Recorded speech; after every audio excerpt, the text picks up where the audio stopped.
Bonjour les enfants, bonjour à tous, j'espère que vous allez bien. Ce matin, nous sommes le mardi de Parashat Yitro et aujourd'hui, nous allons voir comment est-ce que Yitro, le beau-père de Moshe, va conseiller son gendre, Moshe Rabbeinu, en lui disant qu'il ne pouvait pas s'occuper de juger tout le peuple. Ce n'est pas possible.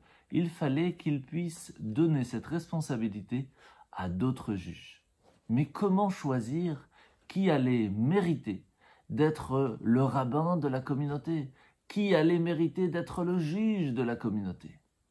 Et c'est pour cela qu'il va donner différentes conditions pour savoir qui est méritant pour pouvoir s'occuper d'aider et de conseiller le peuple juif. Premièrement, il doit être un Ish Chayil, quelqu'un qui connaît bien la Torah, parce que si on ne connaît pas la Torah, on ne peut pas conseiller.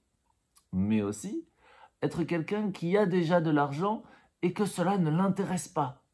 Parce que s'il est trop attaché à l'argent, il pourrait être attiré à aller faire autre chose que d'aider le peuple juif. Il doit être aussi un Ish Yireh Elokim, un homme qui a la crainte de Dieu pour se rappeler que Dieu le regarde chaque instant. Et pour finir, un Ish Emet, un homme vrai, un homme droit, qui va toujours essayer de trouver la vérité et pas simplement essayer d'aider son copain.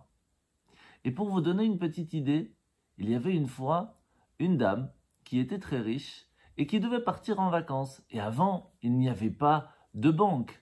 Alors, elle eut une idée. Elle cacha ses pièces d'or dans des cruches de miel. Et elle demanda à sa voisine de lui garder ses cruches de miel.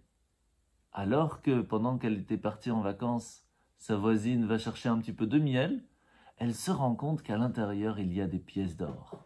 Alors, elle enleva toutes les pièces d'or et mit à la place du miel. En revenant, la dame était très fâchée. « Pourquoi tu m'as pris les pièces ?»« Ah, mais non, moi je n'ai trouvé que du miel, c'est toi qui m'as demandé de garder des cruches de miel. » C'est alors qu'elle partit voir les juges, le roi, qui ne trouva pas de solution, jusqu'à que le roi David eut une idée.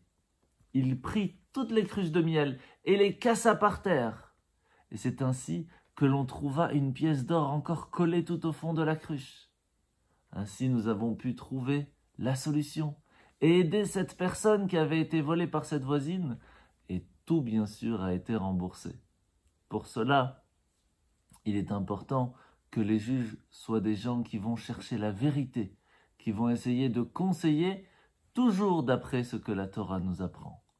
Vous aussi les enfants, vous ne pouvez pas juger comme vous le voulez. Il faut tout d'abord bien vérifier pour savoir quelle est la vérité. Bonne journée les enfants.